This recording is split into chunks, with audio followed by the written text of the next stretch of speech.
we have Professor Mehrotra say a few words to participants. Thanks. I'm going to use the microphone. It's not? It's not on. Is it on? No. It's on. I put the microphone on because I got off a plane about 6 hours ago and I'm running on 1 hour of sleep after 29 hours of traveling. And so my brain is mush. And so if I say anything really indiscernible or ununderstandable, blame it on the jet lag. Okay? It's not indicative of my intellect one person. And I really appreciate Samantha's last comments because it segues perfectly into what I thought I would talk about right now. And I begin by commenting on the diversity of this group. So we've all seen your biographies, your backgrounds, and what pops out is the breadth of expertise that isn't specifically related to health necessarily. Some of you have postdoctorates in public health, some have intense graduate training in communications, some have training in economics, I think. I don't remember the exact diversity, but there is a breadth of expertise. Now that represents a pretty daunting challenge when it comes to devising curriculum. It could be seen as a challenge, or it could be seen as an opportunity. And I want to suggest to you that it's actually an opportunity or even a strength. And here's what I mean by it. So, give me a hands up. How many of you consider yourselves to be specialists in health? 1, 2, 3, 4. Just a handful. By the way, can you hear me in the back? Am I okay? Yeah. Let me see if I can dial up the volume on this one. Is that better? Yes. Oh, yeah, look at that. That's like a rock star now. Okay, so we have like 7 people who consider themselves to be specialists in health. And yet, what we have here is a summer institute focused on global health. Okay, so that's a very small sample of a particular disciplinary strength. And some of you, as I mentioned, have different disciplinary strengths. I would consider this to be a multidisciplinary environment. What I would like you to become is an interdisciplinary environment. What's the difference? I don't know. It's one of those words that we use all the time that no one's quite sure what it means, but we have a feel for what it means. So the department that I work in Canada is called the Interdisciplinary School of Health Sciences. It's in our name. But if you ask any 5 professors in the school, we couldn't give you a standard definition of interdisciplinary. But we know it's important because what it tells us is we're taking the best of various disciplines and combining them for a holistic perspective on treating an important issue. And that's what I hope we can achieve here. Now this is critical for global health in particular because historically it's actually a relatively recent development that global health specialists have figured out that they need an interdisciplinary approach. It wasn't that long ago that everything was specifically for medical methods. We ask doctors all the time, clinicians all the time, what is it that we need to know about Ebola, for example, or malaria?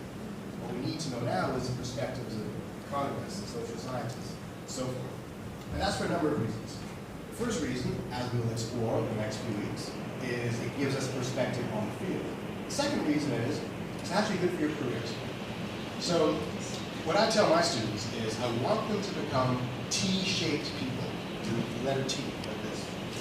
Does anyone know what I mean by that? Have you heard that term before? It's a common term in human resources, T-shaped person. What a T-shaped person is someone with a lot of depth in one discipline or 2 disciplines, and breadth in a handful of other disciplines. And the reason we want that is so in an organizational framework, there are holes to fill. You fill them with people. If you're a T-shaped person, the long part of your T fits into that hole, but you straddle the other holes. That way, you're always contributing to the work or the expertise of other people. That's the idea. It's a bit of a change, a bit of a shift from, say, 10, 15, 20 years ago when we were looking for I-shaped people. Increasingly, what I see in schools is horizontally shaped people without a lot of depth or a lot of breadth. I would consider my students to have a lot of breadth and not a lot of depth. I see you have a lot of depth now, and I'm hoping to see a lot of breadth as well. And I think that's a strength that you have. I think it's easier to build upon a strong technical foundation and to build breadth than it is to start with a broad foundation to build depth. Now in global health, this is, as I mentioned, this is an emerging perspective that now is taking over. Let me ask you a question. What's the cause of malaria? Who knows what the causal layer is? Okay, so what is the causal layer? Plasmodium vivax. Vivax, okay. So Mycobacterium. that is the precise scientific answer, the Vivax parasite. Okay? Is there another cause of malaria that's not biological? Let's take a step back. How did the parasite get there in the first place? Well, a mosquito, itchy usually, so a vector, that's how we arrived. How did the vector get there? It was breeding near standing water or something. Okay. What's the standing water doing there? How come someone didn't clear it out? Probably because there's no money for that particular job in the community to clear out the standing water. Or maybe it comes from a dam that was built to create standing water to provide electricity. Right? So suddenly we have a clinical perspective, we have a biological perspective, we have an ecological perspective, we have a social science perspective, and an economic perspective, all attempting to answer that one question: what is the cause of malaria? Okay? And as Dr. Tessa just mentioned, with Ebola, right? That's not simply a medical concern, it's a social sciences, humanistic, ecological, economic concern. Now the power of this approach is that it allows us to intervene at different steps along the pathway of causality. It's no longer about finding drugs to prevent the transmission of Vivax parasite. It's also about finding an intervention that will clear out the standing water. Or after you get the malaria, why isn't there drugs available for you? Or after you treat, let's say you're a doctor in a small community and a little girl comes to you and she has malaria. Well, you give her the drugs for it and she gets better after a while. Is that good enough? She's going to get the malaria again in a month and come back again and again. So maybe the intervention that's worth exploring isn't a medical one, it's a systemic one. I think I made my point quite clearly there. Okay. So let's go back again to Dr. Nisa's mentioning of the definition of health. So those of you who are health specialists have heard WHO's definition of health. Who wants to quote it for me? Or give me an estimate? Remember anybody? Any vague idea what it is? How many have never heard the definition of health given by the World Health Organization? I think you're being shy. I think a lot of people have heard it. Okay, it has something to do, I never get it right by the way, it has something to do with a state of well-being, not just the absence of disease. Remember that, right? It's a very important definition because it allows us to intervene on matters that aren't obviously health-related. Let me ask you another question. Is a responsive government or lack of a responsive government, is that a health issue? How about unemployment? Is that a health issue? How about lack of education? Is that a health issue? According to the WHO definition, it definitely is a health issue. So that's the power of that definition. It allows us to bring in these other disciplines, other perspectives, to address issues that previously were all about clinical interventions. And that's, I think, the perspective that we're hoping you to really absorb and digest in the next few weeks. Now, to bring it back to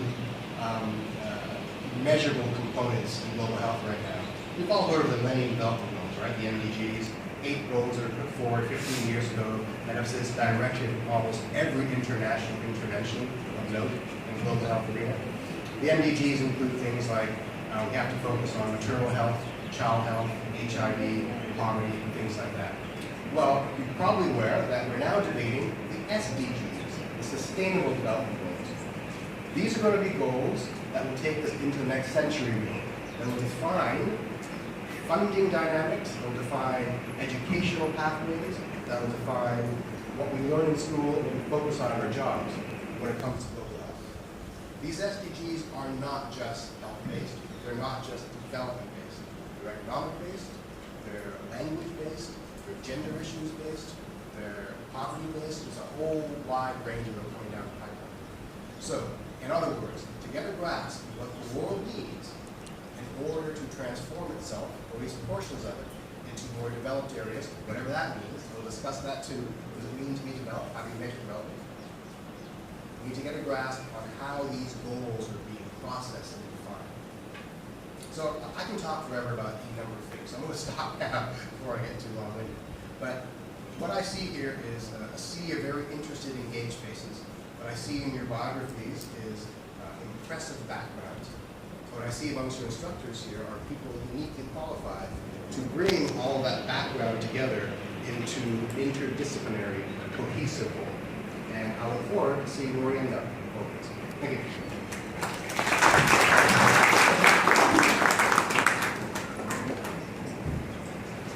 So, let me introduce Professor Mehrotra, who is the Dean Research and Development